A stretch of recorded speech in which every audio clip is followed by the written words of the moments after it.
happened. You know what I'm saying? Mr. Johnson. What you know about that? What you know about that?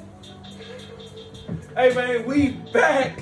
We up in this thing. We back, man. Listen, Reg, it's all good, man. Hey, listen, it's another episode of JayNReg podcast. How we doing?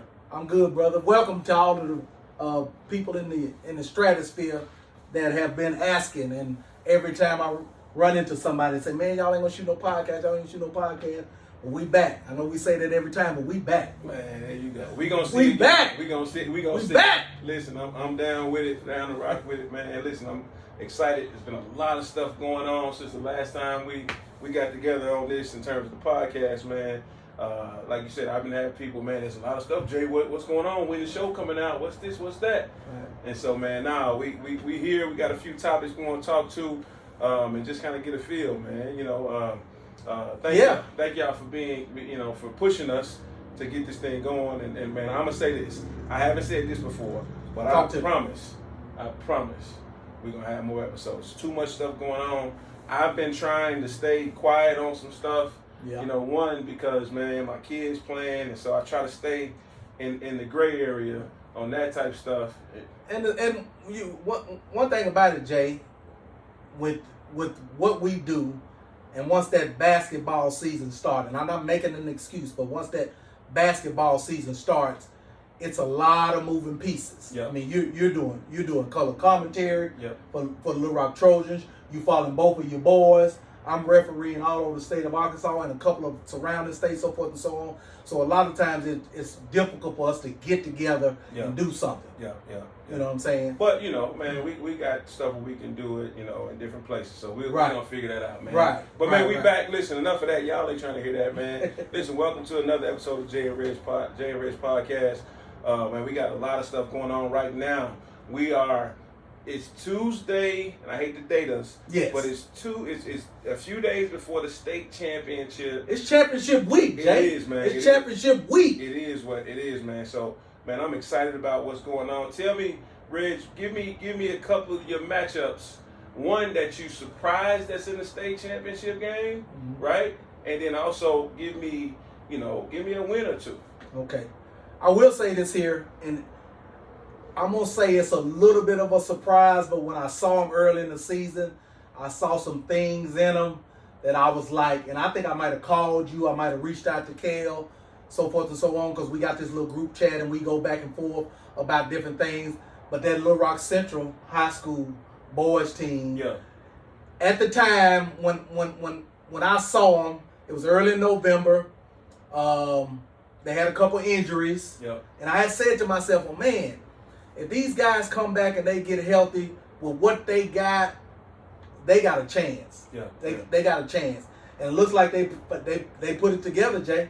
Man. Little Rock Central Tigers, they young and hungry too. And listen, I'm gonna double down. Like I was, Reg, and I ain't gonna lie to you, man. This might get me in some trouble on some things, man. But just being honest, I saw him earlier on in the year. Yeah.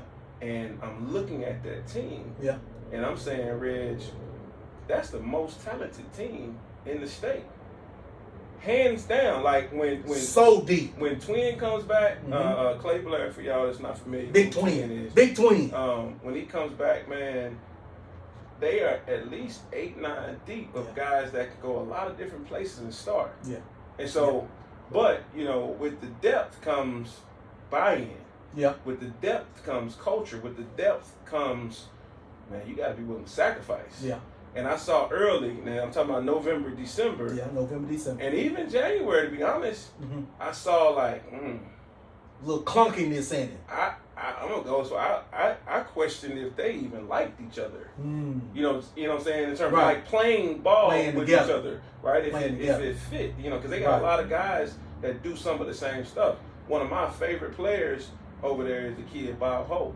I'm sorry, not Trey Hope. Trey Hope. I think that's the dad's name. But the Hope kid, and man, he has so much in this package, but with so many guys, it's hard to get it off, right? And so, man, now that I'm starting to see guys kind of mesh into their roles and their situations, man, it looks really good. Because they're super deep. You got Big Twin, you got Gavin Hoven, You got Brandon Wright. We forget. I mean, you can't forget about him. Well, that was another one I was thinking. They were deep before Twin and Wright came back. Right. They were deep before they came back. Right. Go ahead. Then you got the addition of the Slaughter kid. Yep. Then you got what's the young kid, number 12? That's a freshman. Jamie Dunn. Oh my God, man! Yeah. They got a couple freshmen over there. They got a couple freshmen over there. So they're gonna be my surprise team. And again, I saw something in them early. Didn't know whether they're gonna be able to put it together, and it looked like they put it together.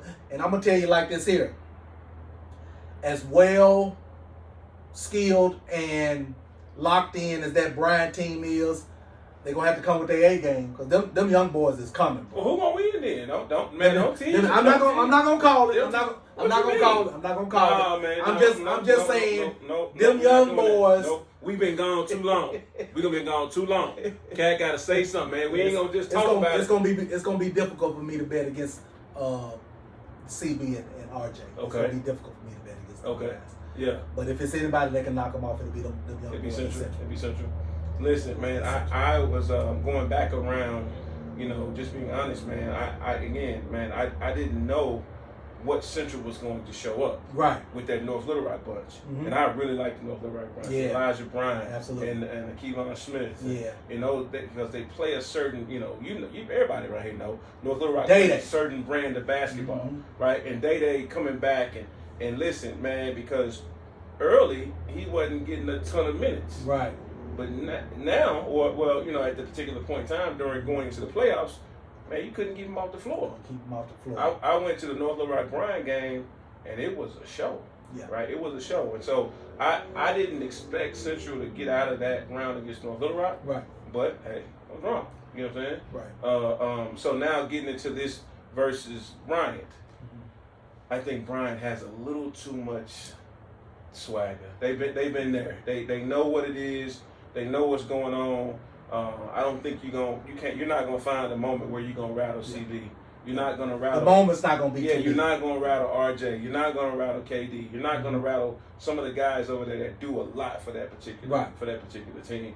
So if I had to put a dollar amount on it, it'd have to be them. Much respect to the Central situation, man. Again, like I said, and if they were to win it, it wouldn't surprise me a bit. I just had to be wrong. Yeah. But. Man, hands down, I think the most talent from 1 to 8, 1 to 9, we got the most talent in the state. And Jason, that's another big story that is surrounding this whole championship weekend. Okay. Is the number of Central Arkansas teams that are in the finals. Yeah. When you got Little Rock Central, you got Little Rock Hall, the store Little Rock Hall, both of our alma maters. You got Little Rock Parkview. You got Bryan is pretty much a Central Arkansas team. You got PA girls. Because those guys are from Central Arkansas. Exactly. Yeah. You got PA girls. You got Mills boys.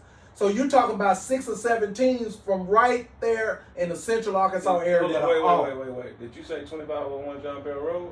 I said Parkview. Oh, okay. Well, you didn't say it loud enough. I could swear I said Parkview. I said Parkview. Okay, cool. You know I mean, in Parkview. Okay, if I didn't say Parkview, I'm just trying to make sure you Little Rock Parkview as well. Respect. You know what I'm saying? Say and let's say it louder next time. Let's speak a little bit about their turnaround. I mean, really? Yeah. 4-25 last year. 4-25. Playing the state championship game. Yeah. Playing the state championship game. They had a couple additions, and in terms of with. Hold on. I'm not gonna let you sit up here and be modest and talk about a couple of additions. Man, chill out. Talking about a couple of additions. It started at the head, man. So let me ask you this here, Jason, because we go back and forth. Mm-hmm.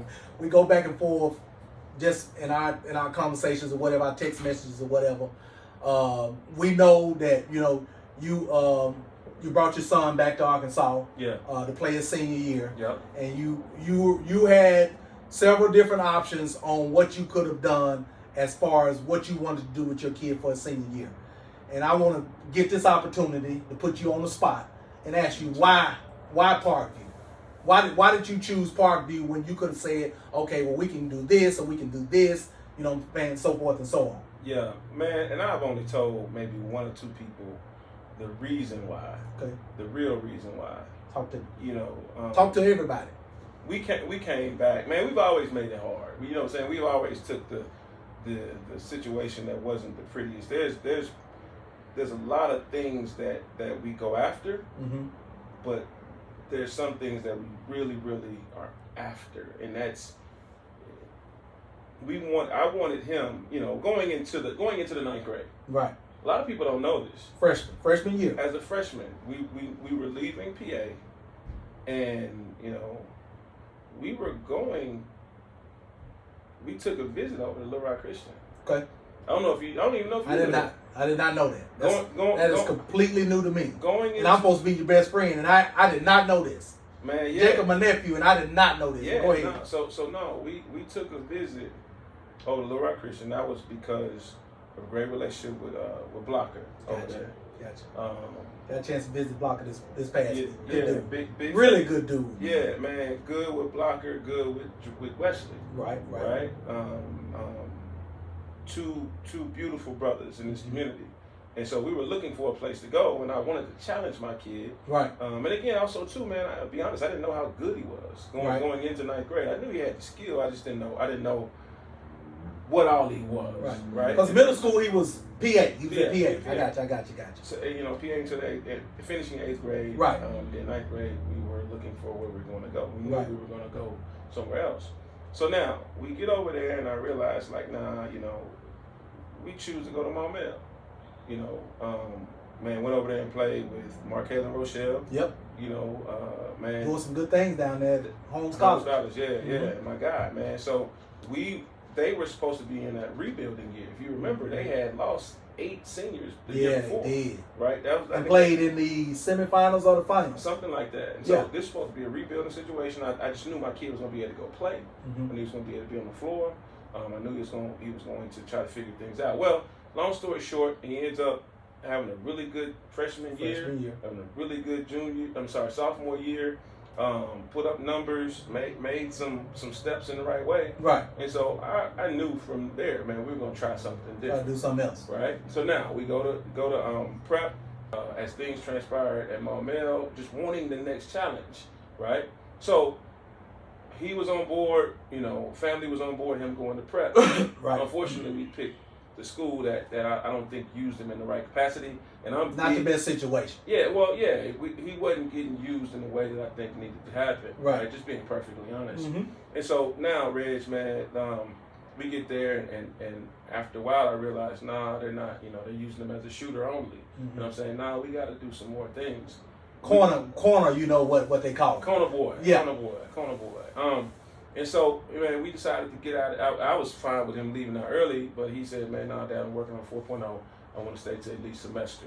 So Kid said that. Yeah, no doubt. So you got to respect that. So right. we stayed semester, got his grades. Then we transferred and went to Florida, to DME. Right. That move was about going to see what a pro looks like. Michael Brown.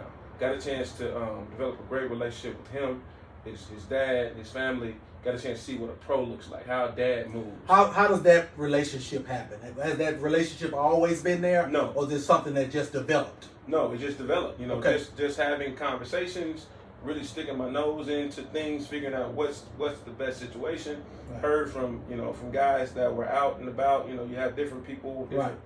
relationships that you build, and here's the deal. Now it's that they needed that type of player. Michael was a big-time scorer. They needed another guard that can play off of him, and it fit perfectly. We ended up winning the Florida State Championship, right? So after that, we're like, you got a ring. Yeah, he has a Florida State Championship ring. A lot of people don't know that. Yeah. So now coming back, mm-hmm. right? Because my thing was I wanted to get out there and see what's what. Who is right. this kid? How good is he? Right. Who is he with other guys that are guys? Right, and then also too, if they're better than him, how much better than them are they? And so now, when coming back, mm-hmm. It was between 3 schools. Okay. It was Bryant, Benton, Parkview. Okay. Three pretty good choices. Pretty good choices. Really good choices. We chose to, I talked to a couple guys, talked to some people, and I love the CB and RJ and all that stuff, but didn't know if with those guys being seniors. I'm just imagining, not to cut you off. Yeah. I'm looking at the scope of Jacob and Spratt playing together. You talking about Brian. You talking about Brian. Yeah, we ain't got to that yet. But imagine him playing with CB and and all those guys. Yeah. Right? And so decided to do something else. The next one was Benton. Right. And much respect to Coach Eddie, man. That's my Coach Eddie's a good dude. That's my guy. Really, really good coach. Really good dude. Man, he gets the best out of them young people. Yeah, man. And so that's my guy. The best out of them. Next one was Benton. Love, absolutely love. Junior, BK Junior, and Spratt, and so my thing was with them was, man, they're young guys. And they're going to be really, really good. Mm-hmm. And I know that my kid's going to take up a lot of space. Right. Right? And so, just being honest, not wanting to step on their maturation. Imagine that. Yeah. Imagine that. What's that? I don't think when people hear you saying what you're saying. What's that? You're thinking about those kids' maturation and their development as opposed to just, your situation. Yeah. Being unselfish in the situation is what I'm hearing. Respect. That's what I'm hearing. Respect. And I don't want to make it sound like it's just so Mother Teresa moment, right? But that's what I'm hearing. But it's a respect to those guys, the work they put in, right? Loving Coach Hendricks over there, right? I still see that vision though. Go ahead. That'd be crazy. like shit. We just played them, Yeah. And, at times you think about that stuff. But what was the determining factor is when Parkview got Jason Harrison. And people don't know, I didn't go to school with Jason. He was a year behind me. I graduated in 97. He graduated in 98. But there was always a respect. Right. And we had talked multiple years prior to about possibly my kid playing with the next page 4 situation over in AAU. Yes. So we were kind of familiar with each other of him really loving my kid's game. That's another thing that a lot of people don't know about Coach Harrison, that he has a really, really deep imprint in the AAU circuit. In AAU circles. Yeah. You know what I'm saying? He's had some really, really good kids that are pros. I mean, Jalen Tyson was a kid that played for him. Yeah. You get what I'm saying? Deshaun Ruffin, which is probably going to be the SWAC player of the year, played for him. Yeah, Daryl Macon. Daryl Macon played for him. You know what I'm saying? Yeah, man. So it was a perfect fit. I've always had a great respect for Flanagan. Right. We had a great respect for that family, that culture over there at Parkview. And it's just swag, man. It just feel good over there at Parkview when it's done right. And so when he got the job, it was almost a no-brainer, And so I got some flack, at the house of, now how good are they and what's going on, and most people probably didn't see it. You just look at the 4-25. Yeah. You look at the 4-25. You figure, okay, maybe they had a down year, but they actually, possibly maybe just an injury or two away from maybe not necessarily being 4-25, but still probably wasn't an ideal situation. Just on the forefront. Sure. And so what I'm looking at is, by that time I know who my kid is. Right. I know what he brings to the table. Right. And so now I'm saying that, man, with the right coach and my kid in the right situation, I think it could be something magical. Right. And I think to be honest, I think Parkview is the LA Lakers of Arkansas basketball. Right. When they're good, when Parkview's good, the state of Arkansas basketball is good. They would be one. I mean, really, when you think about it, when you asked earlier about surprises and that sort of thing, Parkview will fall in line with one of those teams that really, really surprised me, because I did get an opportunity. I did get an opportunity to see you guys early. Yeah. And again, it was some stagnant. Well, I'm trying to find the right word. It didn't look. It looked clunky. Okay. The situation looked clunky. Things weren't meshing. Yeah, people trying to figure it out. People trying to figure it out, and that's with anything. Yeah. People trying to figure it out. But seeing you guys this week in the 5A state tournament, and you can see things put together properly. Looks like everybody's pretty much figured out their role. Yeah.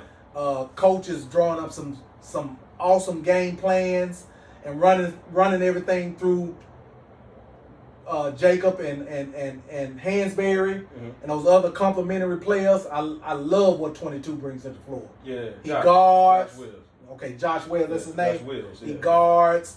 He makes the right plays. Yeah. He's gonna be the one that's gonna dive after that loose ball or get that.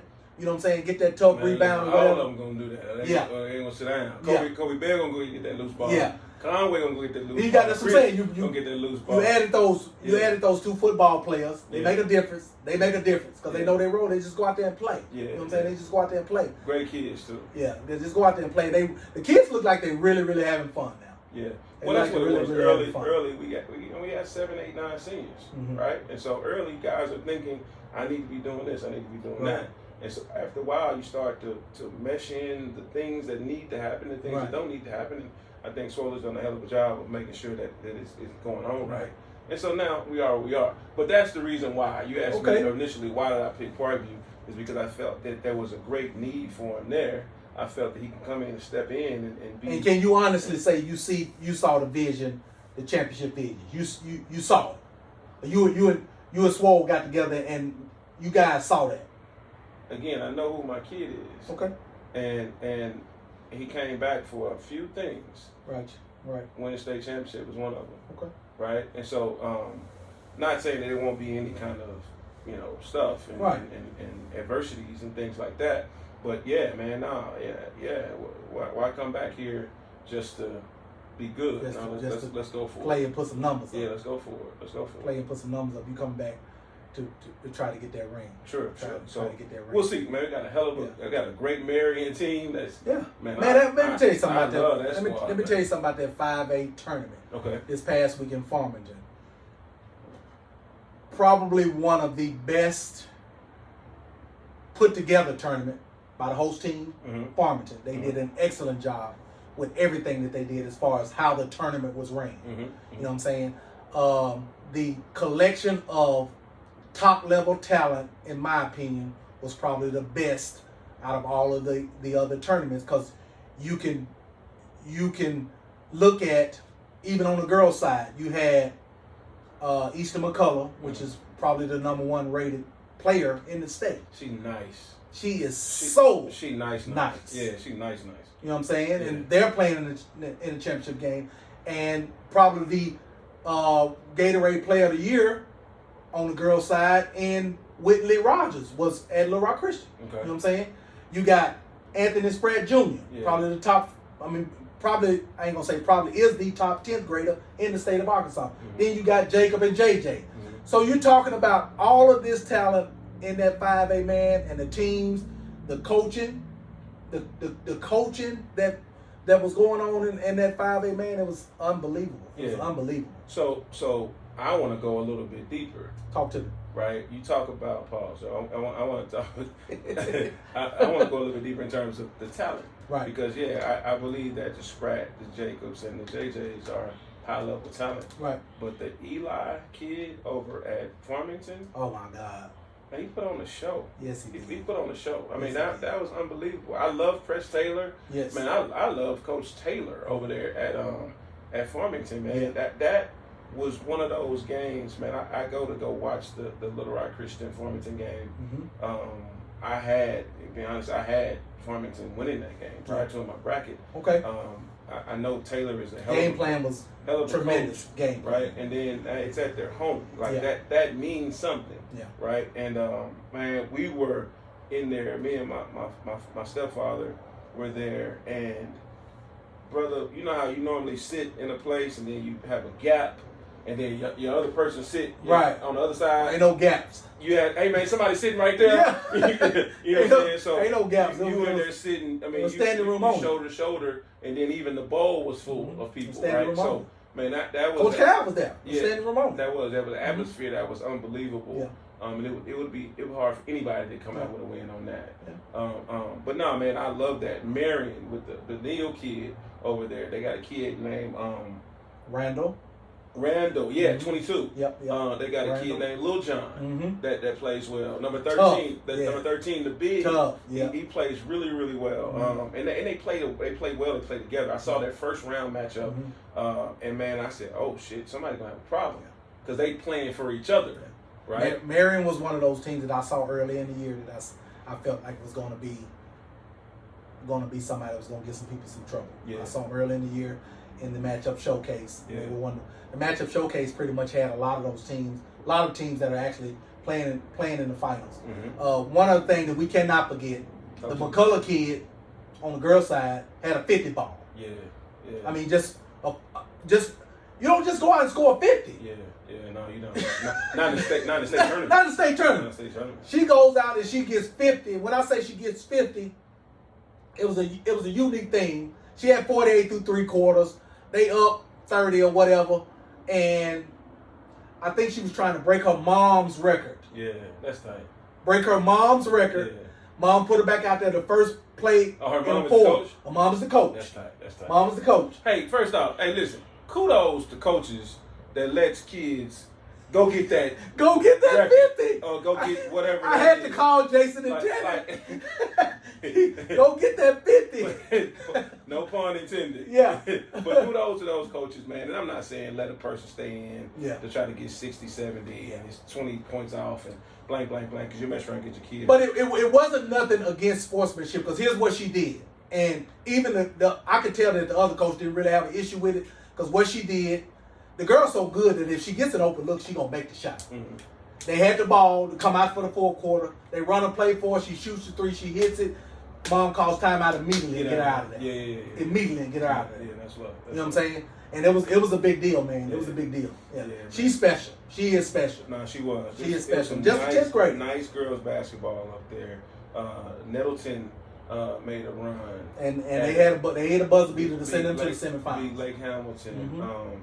Those young ladies. I love the Lake Hamilton girls, man. Yeah. That was my first time just sitting down and watching them. And there's a young lady, Sanaya Cook. Yes.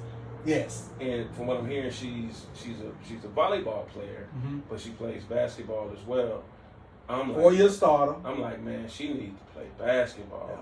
She's 2 or 3 an years. athlete. Yeah. She's an athlete. 2-foot jumper, gets off the floor, makes great passes, things like that. And they got another young lady, Christian, LeBron's niece. sister. No, LeBron's daughter. No, that's LeBron's Christian daughter.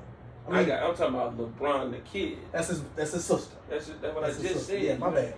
Trying to know stuff and don't even know stuff. That's his cousin, his sister. I'm his thinking daughter. that's LaJuan Christian's daughter. That's LaJuan Christian's daughter. It's LeBron's sister, and there you go. She's big time. There's a few other young ladies on there. I'm sorry. Robinson kid is, which you don't know the Robinson kid. Number 4. She's the one that hit the jumper to go up 2. That's Ty Robinson's younger sister. Yeah, man. She's 10th grade. A lot of family ties, man. But I was really impressed with them. Hate to see them go out early, and not early. It was second. It was the quarterfinals. Right. So that's not considered early. Right. But with the season that they had, I want them to go a little bit longer, just kind of see what they had. But kudos to Nettleton and their bunch. They did a great job of just hanging in there. Absolutely. They had a chance to beat who's going to the finals. They lost to Mount Home in the semis. They were close. They were to beating Mount Home. I was at the Mount Home Valonia game. And I've seen Valonia a couple times from being at Parkview. Right. And I thought Valonia would be in the championship. Valonia had a tough first half where they only scored like 8 points in the first half. They just put themselves in a hole. They had those playoff jitters where it's like, oh my God, what's going on? You can't call enough timeouts. Yeah. You can't fuss at them enough. It's kind of like, man, just come on now. Right. Like your cuts ain't working. Right. Your shots not falling. And guys, those young ladies at first were looking like, man, what are we doing? It was tough. And then they came out the second half. They just couldn't get it. I think they might have cut it to 4, maybe. They made a run. You could feel the train coming. Yeah. But Mount Home was good enough to hold them off. They were. And they ended up winning. And then they ended up beating the Nettleton team. Yeah. And that was a game too. Yes. But now they're going to the finals, man. So kudos. So let's talk about the matchups, man. The championship matchups. Talk to me. I'm gonna have to look at 1 or 2 of them that's gonna jump out to me. Let's go Mills Hall. Mills Hall. So, of course you got Coach Cooper. He's won several state championships. He's a defending state champion. Yeah. But I got to go with my alma mater. I'm rooting for my alma mater, man. You going Hall? I'm going now. And I will say this about this Hall team. Colbin's put together a team. Yeah. He's put together a team. Yeah. He's got the Moore kid playing, the Hill kid playing. He's got a big in Tristan Janke. they got a chance, man. They got a chance. And one thing about Coleman, he gonna game plan. He gonna slow that game down. Yeah. You know what I'm saying? Mills gonna want to be helter skelter. That's not the pace that Hall gonna want to play it. I don't think. See, so let me say this. I think you talk about Micah Moore. Yes. I think Micah Moore, outside of Eli Schwartzman, I'm saying if I'm pronouncing it wrong, I apologize. But Eli, the kid that's at Farmington. Yes. I think Micah Moore and Eli are the best pure point guards. No. In the state. Not better than Big Twin. Not better than Big Twin. Yeah. So miss me with that. Okay. Yeah, just miss me with that. Listen to me. And yeah, I hear that, and you can throw those arguments because you can say CB is a point guard, you know, and so I don't think they're better than CB. I don't think any of them are better than CB. Right. But I'm saying, notice I use the word pure point guard, right? So before you jump off your cliff, ready to start fussing, hollering, screaming, I have a place where I'm going in terms of a pure point guard, like guy that's there to facilitate. They might not score the 27s or the 25s. They're gonna score the 15s, the 12s, sometimes the 8s, right, with 8 or 9 assists, right, and they're going to be the ones, you know, just with the things that the pure point guards bring. So again, I hear you. I think the Big Twin looks to score it a little bit more than he looks to facilitate. He does. So hear what I'm saying, right? Okay. Everybody hear what I'm saying. I'm not, you know, I'm not. I just had to throw Big Twin out there. I want to let you just disrespect Big Twin. Like that. See, I wasn't disrespecting Big Twin. And you know how these Little Rock Street side people, you say anything that don't sound like, oh, he's the best in the world. You hate. Right. I ain't hating on nobody. Yeah. I have a thought, an opinion on something, and it is what it is. But I get where you're going. Those two gentlemen are the epitome of what a point guard should look like. Correct. Should look like. That you would want your point guard to look like. Absolutely. If you're running a team, if you are in high school or lower type thing. Now, when you get to college and the NBA, it starts to change because now point guards are more scoring point guards, right? But I'm talking about right now where we are. So let's go back to Mills Hall. I love Micah. I love Tristan. Yeah. Love the way that Lando is ascending, right? I'm looking at pictures and looking at his body and how his body's changing. Yes. Man, stretch it out. Yeah, I love that. But man, we playing against Coach Cool. Yeah. Gonna go 9. It's gonna be 5 out there, but it's gonna look like 9. And listen, Cool got a whip, you know, with the Curry kid, with the Walls kid, with the kid that came from Whitehall. I forget his name, light skinned kid. Yeah. He's a guard. Yeah. Man, and then they mentioned Anthony Hester. Anthony Hester, yeah. Right? You know what I'm saying? And so respect, Hall. Respect. Yeah. That's where I graduated from. Yeah. Like I call like I see. Do we know what happened when they played each other in the regular season? Because I have no idea. I have no idea. I don't put too much value in that. Right. I think Coop does some stuff early to press buttons to get kids in line. Because his main goal, in my opinion, is winning the state championship. Winning it all. Some of the stuff that he do early, I don't see him doing late. It's something about that early where he's trying to get guys in line, right? And then now later on in the year, it opens up a little bit more. So I fully expect Anthony Hester. I fully expect Walls to have a great game. I fully expect things to be, you know, beautiful. So, I mean, I could be wrong. Again, I love the Hall talent. I love where they're going. But, man, that Mills bunch, man, is tough. Let's start with the 1A. Okay. 1A girls. Earl against Westside Grizz Ferry. Okay. Let me just tell you a little something about this Earl team for people that may not know about this Earl's girls team. 2 losses on the season. 1 against PA, 1 against Bartlett. You're supposed to lose to PA and Bartlett if you're a 1A team. Yeah. But they've also beaten Springdale Harbor, which is a 6A team. Conway, which is a 6A team. So this is not your typical 1A girls team. Yeah. Let me just tell you that. Earl got boys and girls in there. Earl got boys and girls in there. Yeah. They're a program. Yeah. This is where they expect to be. Yeah. You get what I'm saying? Earl girls have a young lady that's signed with Missouri that's gonna play at Missouri. Another young lady that transferred from Searcy that is actually playing with them. and she's going to, I think she's going to junior college or whatever. And I think they got a couple other transfers made from Marion area and that sort of thing. But when I tell you, they're not your typical 1A girls team. Gotcha. So I'm not sure. Sound like you got Earl to win that. Yeah. Earl Boys is always there. I know the Clarendon coach personally, really good dude, and they're gonna be ready. Mm-hmm. Clarendon, they gonna produce some athletes over there. So I figure that game's going to be a back and forth, and anybody can win that one. Gotcha. Quitman girls against Sloan Hendrick girls. I'm gonna go with Quitman girls with that one. They've been there before, and really, really good coaching. The head coach is actually the dad of one of my referee buddies. He does a really, really good job. Been there a long time. Yeah. So we're gonna have to stop and talk a little bit about this 2A boys, Barton and Mount Vernon. Yeah, I was wondering where you was going with that. I was like, man, I didn't know we were gonna cover all of them. But I get it. Barton, I see you, man. You segueing a lot better. Cause I'm like, man, where we going with this? Where we going with this? But you trying to mosey your way on to the 2A situation. I got you. So Jay, I mean, I know we've all seen the videos, and we're not gonna go into great detail about this particular deal here. We've all seen the videos, and AAA has come down and made their decision that 5 players from the Barton team that participated in whatever the incident was won't be eligible to play in the state championship game.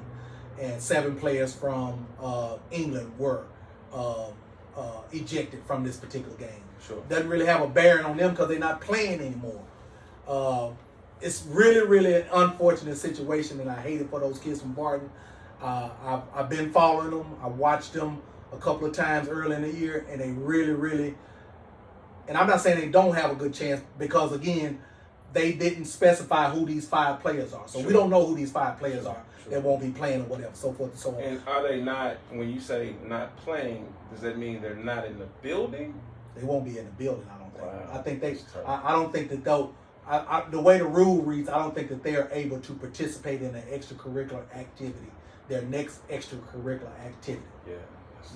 So that's tough. Yeah. Not even being able to be with your team. Yeah. You know what I'm saying? Well, and I'm not even talking about the point totals or what person brings to it. Mm-hmm. It's sometimes the relationships. You might in that situation have a guy that's the team vocal leader. Exactly. Or the team person that does this. He's the guy that he brings the energy, or he's the guy that brings the laughter to the team. Right. And now that's out. You know, I'm gonna hold my opinion about this. I will say this though. If you're a parent or an adult and you're on the floor, I think you need to go to jail. You're wrong. I'm not, again, now I've been in some gyms where there's been some crazy stuff happen. Absolutely. Now there's some exceptions to what I just said. If you see certain people or a person jumping on your kid, that's different. It's the difference between being a peacemaker and out there throwing freaking haymakers. There were a lot of adults involved in that situation that should be held accountable for what happened, but you also have to, Jason, let me just be honest with you. You have children. Yep. I have children. Yep. You've been raised by your mom. I've been raised by my mom. Anytime I left my house, my mama always told me, don't you go out there and act no fool because you are a representation of what? Of me. You are a representation of me. Yep. So if anybody's out there condoning the behavior of these young people, then I feel like that's an issue. Yeah. In my opinion. I'm on the side of, because I'm a dad. I've had situations where things popped off. Now, I'm not going on the floor. No. Because what happens is if I go on the floor, that gives the other dad permission to go on the floor. Right? Right. If he goes on the floor, that gives me permission to go on the floor. Right. If people aren't in control of the situation. Now, but if you go on the floor as a peacemaker, that is different. But the people don't know if you're I saw one dad from England holding number 5 and just stood there and watched. Them too. Respect. That's a difference. Yeah, no, so okay. That's very blatantly obvious what's going on. But as I'm not, again, I don't have an opinion on it. Yeah, you don't have a dog in the fight. I don't have a dog in the fight, right? Now my people, part of the pond. Yeah, my people. Some of my people are from England, right? So I got respect and love for the people of England. Mm-hmm. But I'm on the side of what's right. What's right. And I'm not. I can't judge what's right, what's wrong. I'm saying that if there's something going on the floor, mm-hmm. let's say the kids get the fight. Right. Let's say the kids get the fight. Right. The worst thing that can happen, cat get a black eye. Mm-hmm. 2 kids get to fight. Yeah. The worst thing that could happen. 2 kids get to fight. Maybe somebody break a finger. Or right. Break a fist or something like that. You get a black eye. Where it starts to multiply mm-hmm. is when the adults start going down there. Yeah. Because when I'm running down there as a peacemaker, the other person on the other side, he don't know I'm trying to be a peacemaker. That's right. He may not necessarily be a peacemaker. Yeah, and he don't care if I'm a peacemaker or not. He's trying to protect his kids. Right. So again, what I'm saying is, I believe in letting the situation happen out there. Mm-hmm. We've all been in a fight before. We've all been in there before. We fought our best friends before. And play PlayStation the next day. Man, I'm talking about later on that day. Later on that day. That's real. And so that's what I'm on. I think that, man, there should be stern, strict punishment for people that were not wearing a jersey, mm-hmm. or not at the scores table, or not at wearing a striped shirt, not part of or the not game. A coach. Yeah. If you're not an administrator, mm-hmm. if you're not responsible for the game, right? If you paid to get in there, mm-hmm. if you got to go and pay to get popcorn, yeah. If when you get thirsty, you got to go pay to get a Sprite, right? You have no business on the floor. You don't have no business on the floor, and you damn sure ain't got no business putting your hands on somebody else's kid. Yeah, absolutely. Or anybody else. You said it right there. And then then also to this, man, what we out there fighting for? What we out there fighting for? It's a basketball game. That's where I'm kind of going with what I have the most issue with, because as young people, I'm speaking to these young men out here, and women as well. The worst thing that can happen in a sporting event is that you can lose. Yep. But what is our response to losing? Our response to losing should never be to be fighting because you lost. Yep. That's a part of life. Dealing with adversity, you're going to deal with adversity moving forward in your life. Yep. Lot more adversities than losing a basketball game. And if you continue to think it's okay to fight because you lose, then you are going to lose in life. Let's just be honest. You're going to lose in life. Now, I agree with that. I think that I've been on the wrong side of some of that dumb shit before, right? We all get testy or get angry. But again, at the end of the day, if it's just me wearing this jersey and you wearing that jersey and we square off, let it just be us. It's just us. It's just us. It's us. If it's 2, 3, 4, 5 of them, it's just us. Yeah. When it gets sketchy, when it gets scary, when it gets to a point where people can get really hurt, right, is when the people that ain't got no business on the floor be on the floor. And I just think the most unfortunate thing, and the AAA had to do what they had to do. You know what I'm saying? When a situation like that comes upon their desk, they're going to have to look at all of the information and come up with a decision on what we're going to do moving forward. The unfortunate situation is this, that it looks like in every incident that happened between England and Barton, the England team was the one initiating the physical altercation. I don't know that. I can't shake my head. Yay, nay. I don't know. I've seen some film on pretty much 2 or 3 other incidents. But film only shows so much. You don't know what was said. You don't know what you don't know what was said. You don't know the hand signal that person gave you across the floor. You don't know somebody bumped somebody and they didn't catch that on film. You saw the start of it, the fight. Right. And again, so that's why I say I don't know who right. I don't know who wrong. Right. All I know is stay your ass off the floor if you ain't supposed to be on the floor. Real. That's all I know. Right? And so now we got kids, and I'm not even gonna say AAA is right or wrong. I don't know that. Yeah. I'm saying that now we got kids that can't participate in their game. And it's the championship game. That's kind of where I was going. That's the most unfortunate thing about it. Yeah. So again, I ain't on England side. I ain't on Barton side. Yeah. I'm on them kids side. Right. And if they fight, man, that's what it is. Suspend them two for fighting. Suspend them two for fighting. Suspend the kid that came off the bench for There fighting. you go. Do that. Yeah. But when my big 200 and such pound come on there, and now that other person daddy see it, and then now you don't know what's going on, right? And you don't know what people got to do for. That was an absolute embarrassment on Saturday for all parties involved. Yeah, I just hate that. I just hate it for the young people. Yeah, I hate that. I hate it for the young people because here's the thing about it: you have two teams that squared off on the floor, and one team beat the other one, and it went from an moment of elation that we're winning and we're going to go to the state championship game in Hot Springs to that. To now you got 5 of those people that a moment ago thought they were going to be playing in the state championship game that won't even be able to be in the building. Yeah, so one more thing that I'm going to add, and I'll be ready to move on because that's messing up my vibes. Yeah. I don't want to mess up my vibes. Yes. Damn, I forgot what I was about to say. How you do that? I'm getting older. Yeah. I don't think that. I hate that again that the kids are going to be punished. And shit, I forgot what I was about to say. Oh well, whatever. We're moving on. You know what I'm saying? Let's keep moving, man. We were at 2A. Let's go to prayers to everybody involved. If you're on the floor, you're wrong. 3A girls, Manila and McGee. I don't know anything about either team. That's a South Arkansas team against a team. You started down at the 1A, so you can't. Now, come on with it. And Manila is from Northeast Arkansas. Newport boys and Osceola boys. Osceola is defending state champion in 3A, and Newport. Man, Newport gonna win that. Shout out to my boy JB. What up, JB? No, Newport got a really good chance. I know they played in the regional finals, and it was made of two or 3 point game. 2 or 3 point game. So it's good to see both of them made it back to the state championship. That's real. P. Ridge and Pulaski Academy girls. P. Ridge was a 4 seed.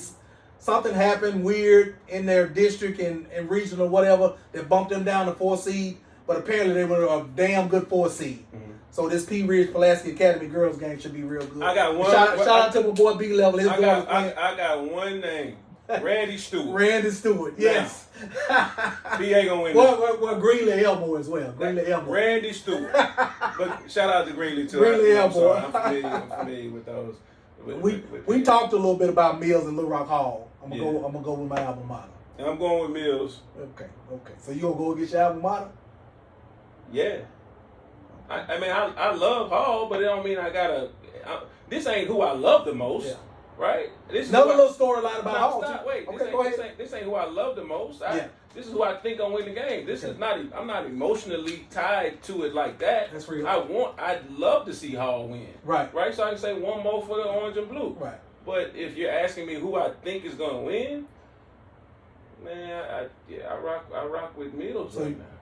So you do know there's a little storyline with Hall. Yeah, I do know that. It's been the last year. Them probably having sports and school in general. Yeah. So I think that would be a storybook ending. I think I saw something on the news earlier today. Want Hall to win. Yeah, that's what I'm saying. This will be a storybook ending because the school is about to close. I take that back. I want Hall to win. I take that. There you go. I like that. Big orange, big white, big blue. Yeah, big old blue. Farmington girls, Mount Home girls. I'm going Mills Farmington. Gonna win that. I'm going with Farmington. Hold on, what'd you say now? Farmington girls, Mount Home girls. Yeah, I got Farmington. Farmington winning that. That McCullough girl is she's just special. Yeah, she's special. She's special. Don't sleep on Farmington. Farmington's really nice, man. Boys and girls. 6A girls. I'm gonna leave the 6A girls, Springdale Harbor, North Little Rock girls. I'm going with North Little Rock. I'm going North Little Rock.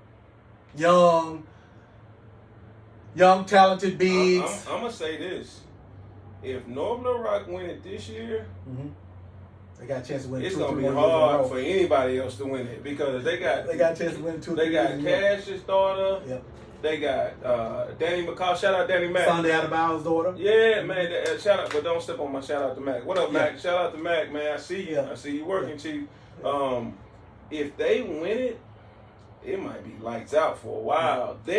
Their young bunch is just as good. If I'm pretty well, they're probably better than. But I like their young bunch like I like Robinson's girls young bunch. Right.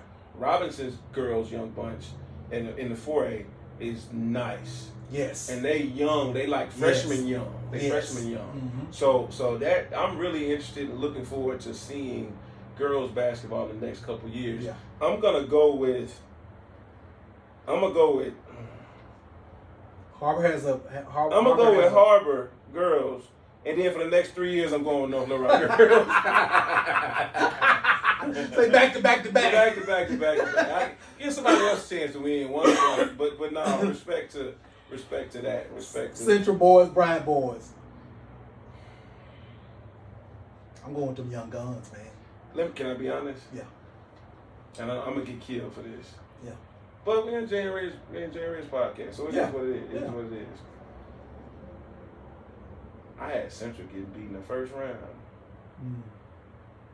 I just didn't know. I didn't know what was gonna show up. Like I said at the beginning of the broadcast, man. I think they got the most talent. Yeah. I was just kind of looking deeper into it, looking at what they run, looking at who facilitates, who does what. And no disrespect, this ain't about who I like the most, right? So I got major love for B. Wright, major love for Trey, Clay, those guys over there, the whole kid, man. But I'm just looking at it like, man, can they figure it out within that pressure-filled situation? And so now for them to be in the finals, that's a surprise for me. But the initial question is who wins that game. You said the young guns, so you going Central? I like the young guns. Here's where I'm going with this, and you could attest to this. There was a time in the year when you looked at that Bryant machine, and you looked at them as being unbeatable. Yeah, That's good. I like that. They were rolling to the point where they just looked like a complete machine, like they were unbeatable. And then they had a couple of teams that beat them, and you could see some things that could be attacked when it comes to beating the Bryant team. Yeah, okay, go ahead. And I say that to say this. I'm finna step on this. I say that to say this. You got a bunch of young, hungry guys that don't have nothing to lose. Yeah. That don't have nothing to lose. Yeah. A lot of them kids come back next year except for Clay Blair. Yeah, you're right. All of them. And don't get it twisted. And I didn't even name this person. He's probably one of my favorite players in state. Is Gavin Holman. Yes. Over at Central. And he is like the 7th, 8th guy, right? He starts on a lot of other teams. Man, keep hooping, kid. Man, you're gonna get your time. So I say that to say this that those guys don't have anything to lose, and I think when you can play that freely and that loose or whatever, and you can find a genie in a bottle. I just think they just gonna go out there and them young guns don't take it. So this time when I step on what Reggie's saying, sometimes he get talking and he be like, he don't know what the hell he's talking about. So they did lose a couple games. Yeah. If you remember, look inside of it. Yeah. Day one was out for a couple games. Day one is really important to them. He is. KD Hicks came in and then he left and went back out. So they had some injuries. He's really important to him. And I think the most important one in this scenario, who was playing, I think, the best out of their big two is TJ. Okay. Terrence He's out. He's out. He's out. He tore a ligament, tore something. I don't want to misquote. Right. But man, oh my God. Yeah. You talk about a kid that was hooping and was part of their nucleus. Oh my God, man, he made it go. And I'm not talking about making it go don't mean he was scoring 30 points. Yeah. I'm talking about, man, TJ played, he's a smart ass kid on the floor. Like he did some shit, he did some stuff on the floor where you like, man, okay, TJ. And he plays at a pace. Coach A would put him at the top of that press and he got that length and that stuff. And and not only that, and this is the part where I'm stepping on you, so don't talk when I'm talking, because I gave you your time. You think you stepping on me? Yeah, I gave you your time. Right. But man, they put him, he was a decision maker on offense. He would play out of that high post and he picking guys apart, right? So yeah, I think that's the reason why they didn't look as impressive, but we're here to give our opinion on who wins. Yeah. I think CB and RJ and what they got, I think that's just gonna be too much. I think that they've been there several times. Yes. This is not that's a storyline as well. This is not something brand new. This ain't Not one of at all. them. Oh, we happy to be here. Yeah. Now they trying to stamp what they do and who they are and being some of the top players in the state of Arkansas. Back-to-back champion. Yeah, man, and nah, man, I just it'd be hard to pick against Bryant. Now, if one of those go down, then I think Central is just too much. If CB gets an early foul, which you better not get no early fouls. Right. Stay out of foul trouble. Central would be too much. Yeah. But the way it stands, man, y'all know. I've said his name 72 times on here. Mm-hmm. Man, I'm a big CB fan. I know, kind of feel what he does and all that stuff, man. Big RJ fan. I think they pull it out. Yeah. There's another little storyline within the Bryant community that needs to be mentioned. That if Bryant was to win it, then you'd have both the football program and the basketball program winning back-to-back state championships. Yeah. That have been done, I don't think. Yeah, that's a big time program out there. They got some really good kids from Little Rock that go. They play for Bryant. They play for Bryant. Yeah. And then you got the Marion Parkview. Yeah. Of course, you're gonna go with your Patriots. Man, it's Patriots against Patriots. It's Patriots against Patriots. The Patriots gonna win. The Patriots gonna win. I'm going for the Patriots. The Patriots gonna win. Man, listen. That's tough, man. That's Again, tough. this ain't about who you love the most. It's who you think gonna win. Man, I love that Marion team, man. Again, like I said, man, they did some stuff in that first game, and I didn't get a chance to just really watch them on that level. The second game, I saw him play against Farmington, but it was a different game plan. Mm-hmm. But that first game, man, they played really well. They played for each other. Yeah. I think they have some flaws that you can exploit, but they want to play fast. But they play fast. They play hungry, and they're in your face. They're in your face, right? So Sammy Lewis is a disciple of Coach Wes Swift, yeah. and his team plays a lot like what. Shout out Coach Swift, man. Yeah, those Jonesboro teams play. Certified OG. Different defenses gonna stamp everything they do on the defensive side of the ball. Yeah. They're gonna get up in your face. They're gonna be athletic on the back line, which they are. Mm-hmm. You know what I'm saying? You go in there and think you got a little old jelly roll, like they say, or whatever. And they volleyballing off the backboard and they going the other way. Yeah. And got a couple shooters. So that particular game, I'm gonna just say the Patriots are gonna win. Well, I'm gonna go a little bit further. Respect to what Marion doing. Respect the coach and man, his coaching tree of Coach Swift. And Coach Swift, you know how much I love you and how much I respect who you are. But man, 2501 John Barrow Road. There you go. I think this is one of those seasons that it's just it'll be a story. It's just supposed to happen, right? And with the passing of Big Al, Rest in peace. And rest in love. Yeah, and Swole coming back, and it just feels different. You know what I'm saying? I know my kid is over there, but just seeing where those kids come from in terms of the 4-25 season, and kind of seeing them preseason, and we getting there, and I'm at practices and seeing what it looked like, and me being like, man, you know what would be. I don't know. But to see where the layers that have happened and how the game is just different, man. I think that you know what would be Parkview would be special, Jason. Talk to him. And that's if Parkview wins it. Does Jason have a towel on the bench? Yeah, typically. Yeah. If they were to win it and he waved that towel like Flanagan.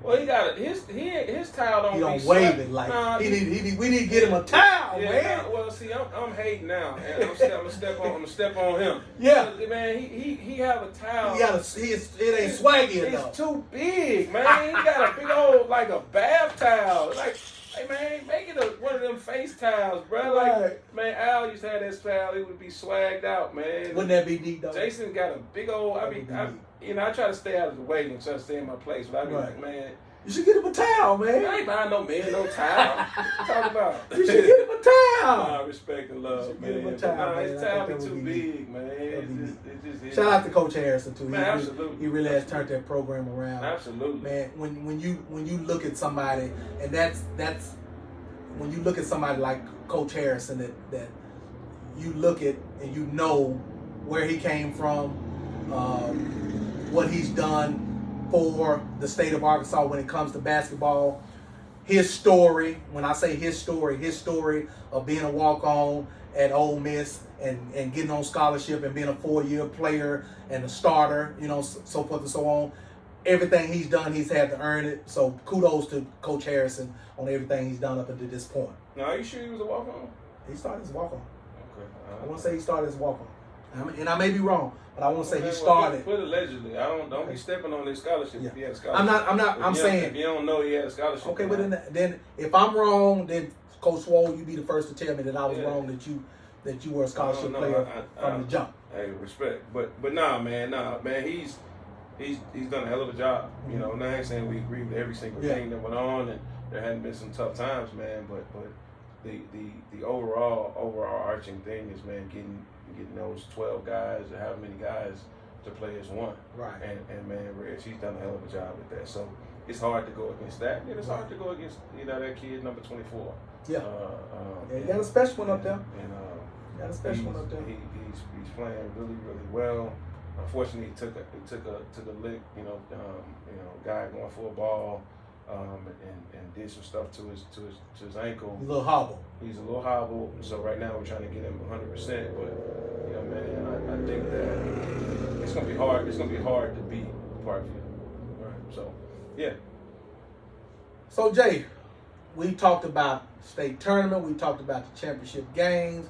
We talked about the 2A issue. I'm not going to let us get out of this show and not be able to talk about my hogs. my guy Darius A. Cup. Man, it's all, I'm just my guy Darius A. Cup just got named SEC Player of the Year, man. Yeah. SEC Player of the Year. Yeah. I mean, I just think that that young man and what he's done this season, he does it so effortlessly. I think sometimes we don't take into consideration how special of a season he's having. Yeah. Like how special of a season he's having for somebody to be the primary ball handler and play anywhere from 34 to 38 minutes a game. Yeah. And average 22 points a game, over 6 assists a game, with a 3-to-1 assist to turnover ratio. And that was my biggest thing.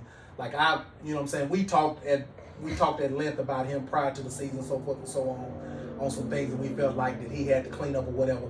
But if you could have ever told me at the beginning of the season that he would have a assist to turnover ratio of 3-to-1 and lead the conference in scoring and assist, I would have been like, I don't know about that.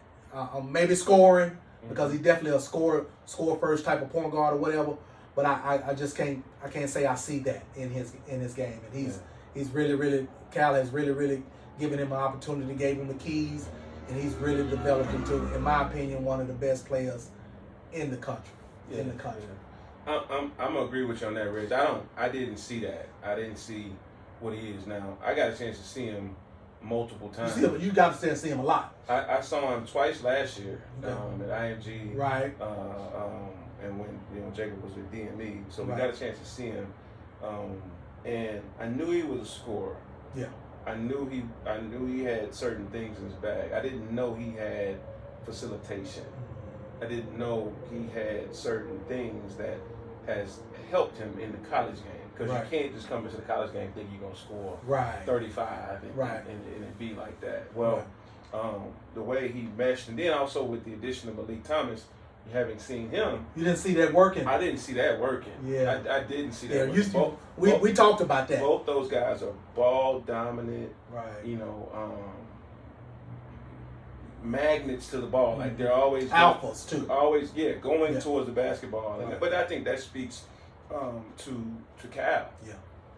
If I can be perfectly honest, man, Cal is my favorite. One of my probably second, but favorite. One of my favorite coaches ever. Like I love what he does. I love his thing. You know, Yeah. he pushes kids in a way that I think is special Right. for special kids. Now it ain't for everybody. It ain't for everybody. It ain't for everybody, but for special kids, you need a push that's it's something to that, right? And so but it speaks to how great of a coach he is, how great of a motivator he is, how great of a man that he is in terms of getting guys to play a certain way. Yeah. So nah, man, I'm happy for Acuff. If I ain't gonna lie and say I saw that early. I definitely didn't see it. I didn't see Definitely it. see it. You Didn't see know. Now I tell you this, man, shit is. Because I'm starting to hear people talking about so he might be the number 1 pick or number 2 pick. Yeah. What's your thoughts on that? I don't see an NBA team because of the way the NBA is played today, how they're so predicated. To me, they're infatuated with measurables at times. Sure. They get infatuated with measurables, and if you a 6'5" guard and you can shoot it and you can pass it, so forth and so on, those particular attributes go a lot more than your actual game. A lot of times. I hope it stay just like that. Let's keep it just like that. A lot of got times. a 6'6" guard that can shoot. So I don't see a team with the number 1 pick drafting a guy that. So just say no then, man. Why you got to talk all around the bend? I say he's 6'3", 190. Most No, people he say ain't he's not 6'3", 6'3". 190. Nah, he's not 6'3". Yeah. He's not that. He's not So that. no, I top 5 definitely. I think he'll be a top 5 You pick. think he's top 5? I think he'll be a top 5 pick. I think he'll be a top 5. Depending on who gets picked in the lottery, I could see. You think he get picks over? Okay, go ahead. I could see a Dallas Mavericks, a Memphis Grizzlies, if they get in that top 5 or top 6, pick him with the number 1 pick. With the number 1 or their number 1? With their number 1 pick in the So- in the so- 5 or 6 slot. You crazy. So you think that Dallas would pick? If they're 5, 6, 7, or 8, they will pick Acuff. That's what I'm saying. If Kingston Fleming's still on the board? Yes, he's a better player. He's a better player than Kingston Flemings. He's a better player. Nah. He's a better NBA ready guard than. No, you're not. Now you're real wrong. No, yes. So please, no disrespect, because Yes. just because I love one more than I love the other Mhm. doesn't mean I don't love one. Yeah. I think he's going to be a hell of a pro. Right. I think Kingston Fleming is exactly what you're talking about. He's about 6'4", 6'5". That doesn't mean he's NBA ready. He has an NBA. He has NBA attributes. Yeah, Jason, that's what I'm saying. That's what I'm saying. So you're talking about you. I didn't say he's going to average more points. I didn't say that. You said he has NBA attributes, right? He has and NBA you attributes. just went on this whole tangent about 6'4", 6'5", 6'6" guards that can shoot it, that can do this and another. That's Kingston Fleming. He has the attributes. He has the measurables. That does not mean he's NBA So what are they ready. drafting on? Measurable. Sometimes they do. Right? Sometimes So that's they what do. I'm saying. Sometimes And they do. I honestly think Kingston Flemings will go before him. He might go 5th, And he may. 4th, something like that. And many teams get it wrong. They do it every year. Respect. But that don't mean it can't be wrong on the end you talking about. Right. But again, I was getting that not necessarily team wise. I was getting that player wise. Who's your top 5? Right. Player wise, I would go DP1, even though I'm just really getting disgusted with what he's doing as far as. Man, they say some of that is media. Media is trying to kind of tarnish. Do you? I can't see him trying to disvalue his own draft stock. Yeah. I can't see that being the case. Okay. But if he can play, then why not just play? Yeah, respect. If you can play, Yeah. and you went to Kansas to play basketball, Yeah. why not just play? Yeah. If this is your boy and your boy gets hurt, I'm just throwing that scenario because people are so quick to play. You won't go play. Give it all for the school. Do this, that, and the other. I'm not giving my opinion. I'm just asking a question. Mm-hmm. So if that's your boy, he gets an injury that could turn into another injury. Let's say he has a calf injury. And you know what calf injuries turn into, right? If not treated or if you play faster than you need be. If he gets a calf injury, calf injury can turn into a Achilles. now it's not it's not a calf His injury. is a hamstring deal. I got you. Well, shit, hamstrings are just as tough. Yeah. So now, if your kid has a calf injury or a hamstring injury, now it's not just flaring. Does he still play? My opinion is this: if he can't play, then he shouldn't be playing. I asked you a question. Quit trying to dance around the question. If this is your boy, Yeah. he has a grade 1. It's not major. It's just, man, I'm feeling some tingling in my calf. For the love of the game, I want my boy to go out there and play. For the love of the game, I want him to go out there and play. Sure. And help his team. That's just me. You know what I'm saying? And again, I think that's all I asked for. I think, I ain't asked you to be nobody. well, and then again, I think that's going to be one of the things that they're going to nitpick about DP. Mm-hmm. Even though, again, I'm still saying I'm going to pick DP at number 1. Yeah, respect. You see what I'm saying? But all that stuff follow you, and it's like It that's does. the first thing you said was, I don't know about this, and so I'm like, dang, is that something that's real, or is it something that the media is putting in? I think it's something that's real, because here's the thing about it: you played the sport, you played with a team. We've all had ankle injuries and this and that and this and that, but you still lace it up and go play, Jay. Respect. You just lace it up and go play. You know what I'm saying? And somebody else pick up the slack, so forth and so on. So if the kid can play, I think he should be playing. Yeah. If he can't play, then I don't think he should be playing. Yeah, respect. That shit, mine. And I'm saying that, but I still would pick DP1. Yeah, mine. Look, you talking about that? If he can play or getting ready to play, Yeah. mine is down there getting hyperbaric chamber. I would go DP1. I would go, and I would probably go Caleb Wilson too. Caleb Wilson. Listen to me. Over AJ DeBanton. I've looked at the last 8 to 10 games of AJ. He out. AJ DeBanson. No, Caleb. Yeah, he broke his thumb. He broke his thumb. How long? AJ DeBanson is not the most efficient player that you want to have on your team. You get fired if you pick him over AJ and Boozer. Yeah. Then I go DeBanson 3, then Boozer 4, and they're gonna pick Clint. Fleming's gonna probably be the 5th pick of the draft. He's probably gonna be. No, I didn't say what they gonna do. I said what you gonna. If Dallas has the 5th pick, I'm taking A-Cup. If Dallas or Memphis has the 5th pick, I'm taking A-Cup. Yeah. That would be me. I'm going. Even though I love DP, I'm going AJ. Yeah. 1, DP 2. I might do a Caleb over a Boozer, and I might do a Kingston Fleming. And Boozer's the most pro-rated, but he just don't. You're right. This is your list. My bad. Man, boy, you step on my list, don't you, boy? Step on that Tennessee Titan. No, defensive DP. I can see a world where Kingston Fleming goes 3. So let's just say that I'll say Kingston Fleming 3. I'll go Boozer 4, and then Caleb 5. So me and you are kind of different in. You have. And don't get it twisted. I like Michael Brown too. Yeah, but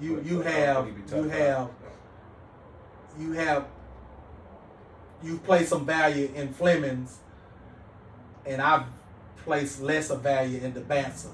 Tell me what you see in Fleming's that you see a 4th pick with Fleming's. So I think billionaires are starting to look more into their investments. Mm-hmm.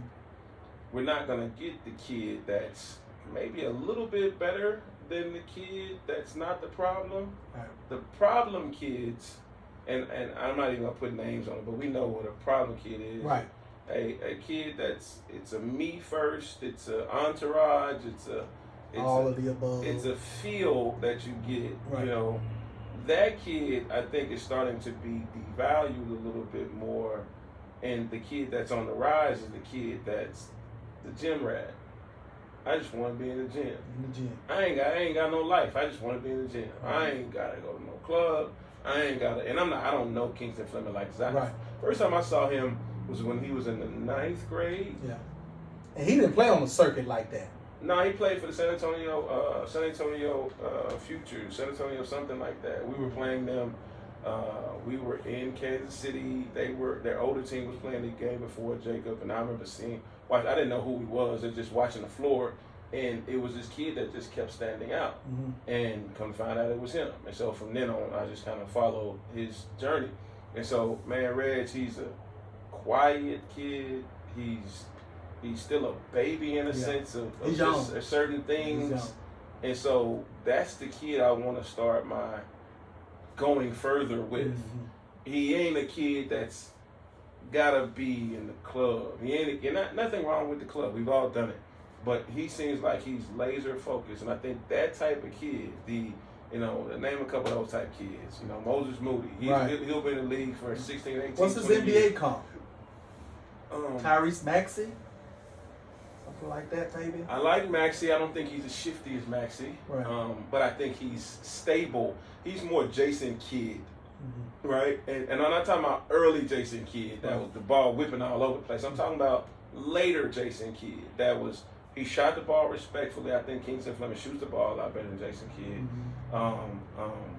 And he gonna run the team. He can score the ball if he need. I think he scores it more than Jason Kidd did.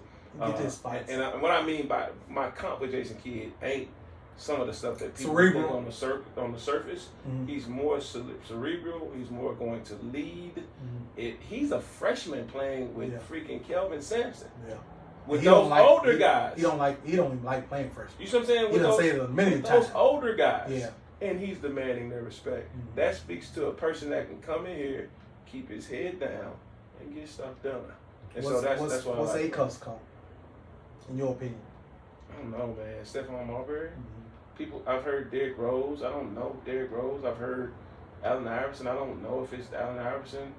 I don't know who he is if he's not scoring the ball. If he's not the main guy. You know what I'm saying? Can he be a complementary piece? And so a lot of these NBA teams have guys. Now if you're used to being a guy, it's about that alpha mentality.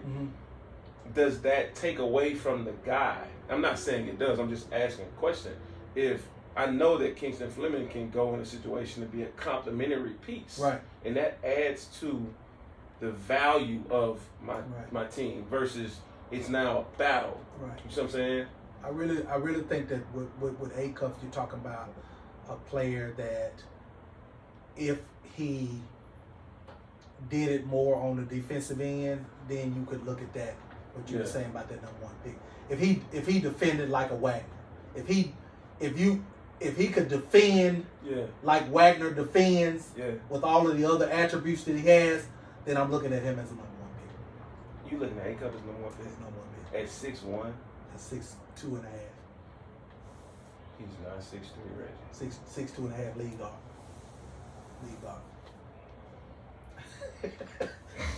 Hey. And I go back to this here. I think that we as a whole in this state are really not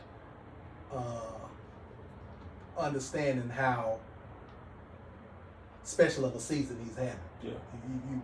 We're gonna go and next year we'll have Jordan Smith Jr.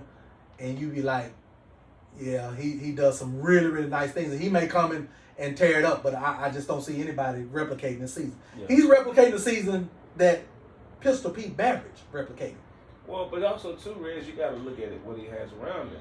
Like, he doesn't have a lot of scorers. Now, Malik Thomas is a scorer, don't get me wrong, but I think Malik is a scorer that scores a way. He's a give him the ball and kind of get out of the way. I'm going to go figure out and get a bucket.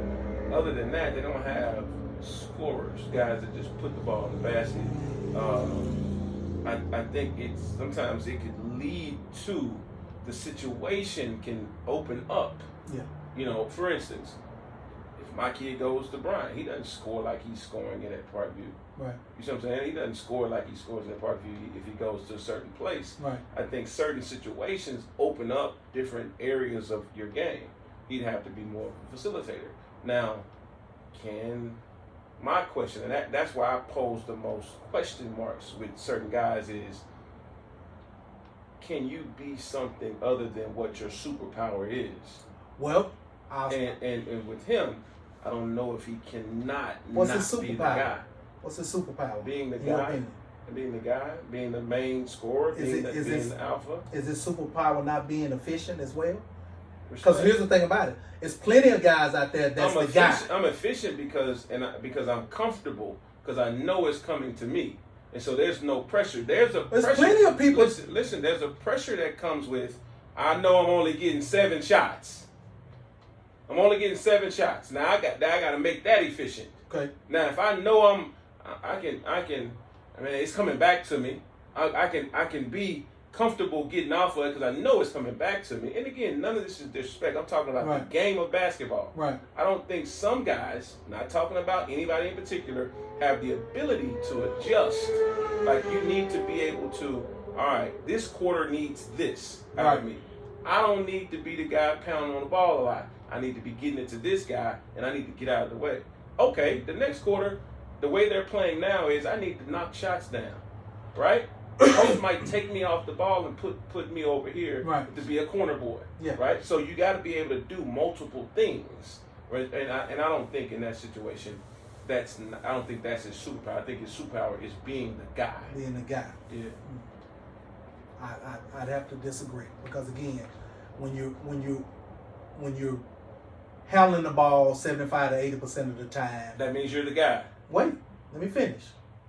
When you're handling the ball 70 to 85% of the time, and you're taking the most shots on the team, but you're also still one of the most efficient guys on the team, meaning I know I'm going to get my 18 shots a game, regardless.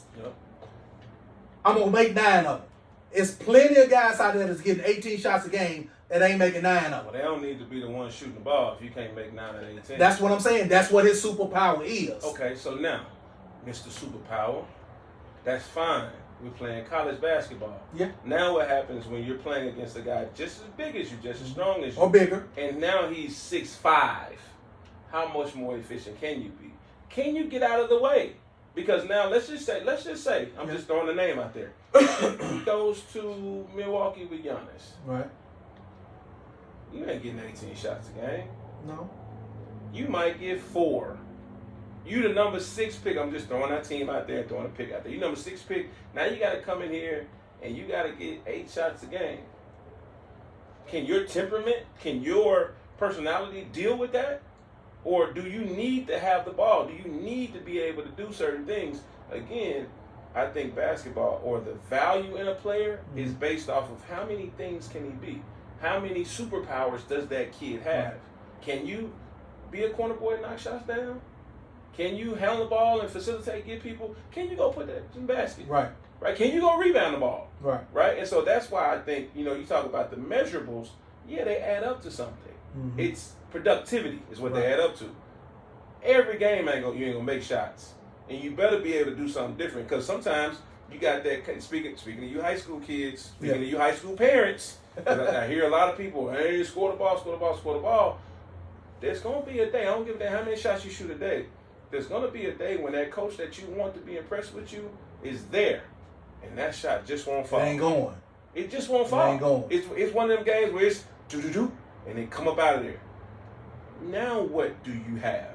What do you do? Do you keep trying to put that square peg in that round hole, or do you say, all right, I can do this until that start to happen? Right. And if you can't do that, and if you hurting the team now because you're trying to make that thing go in, now you hurting the team. Right. That coach is looking at you like, man, I don't know, right? Versus, all right, man, that didn't fall. Okay, man, that didn't fall. But I got my guy over here that's a player too. So let me get him going. Let me get him going until I get myself going. I need to get to the line. I need to get a layup. I need to get something easy. I got a great coach that's going to draw up something for me to get something easy versus me just saying, I'm just finna figure it out. And I got 5 guys locked on me and I'm 6'1". Man, get up out of here. Man, catch, send that to the bleachers, right? Because after you spin twice, man, somebody there. Right? So again, it's about the ability to have multiple superpowers. If you're just a rock'em sock'em running guys over, there's a game plan for you. Right. And while you might be great now, what happens in the future is you're gonna have to make adjustments, and if you can't make adjustments, that's when it gets scary. What do you see and we'll move on because we're getting a little long way. What do you see the the end all with this Razorback team? How far can they go in the tournament? I think they're tough enough to go a long way. I think they're an Elite Eight team, possibly even Final Four. I'd be surprised if they're not a Sweet 16 team. I'd be disappointed if they're not a Sweet 16 team. I'm thinking right about the Elite Eight. If there's anything less than Sweet 16, I'm saying they underachieve. Right. And I hear it. It's 16 teams, right? Mm-hmm. So who am I to say that? But with the talent and the coach that they have, again, I'm a big Cal fan. Big fan of some of the things that are going on up there. If they don't get there, I'd be saying, yeah, I think it's purely going to be on matchups. If they run into a team in the Sweet 16 or the Elite Eight, and it's a possibility that it happens because it normally happens like that. But if they run into one of those teams that's got 3 or 4 humongous post players, yeah, you said that before. It might be a problem. That might be a problem. You're not a big fan of Ewan and they don't bring it every time. Pringle just brings the never. Man, Cal said he had a conversation with him the other day, and he got it doing that day. He don't do enough. Respect. He don't do enough. Okay. So that would be our only thing. So tell me, where they going? Where they going? I say Sweet 16, Elite 8, and outside of an out-of-body experience, if they run up on a really big team, they can make the Final Four. You know what I'm saying? An out-of-body experience for one game. Because it happens. You're still in a one-game scenario. Each game is a one-game playoff.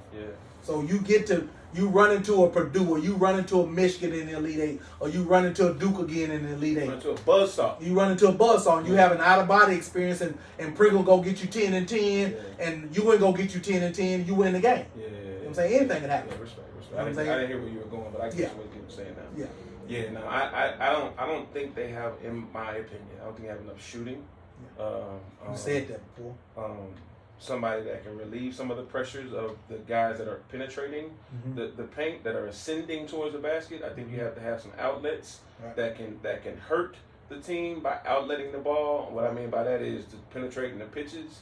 I don't see enough of that. I see guys that can. I'm not saying guys can't shoot, but I'm saying I don't see a person that's a knockdown shooter that's going to have gravity, that's going to make the other team have to respect them. Thomas and Acuff's not your gravity?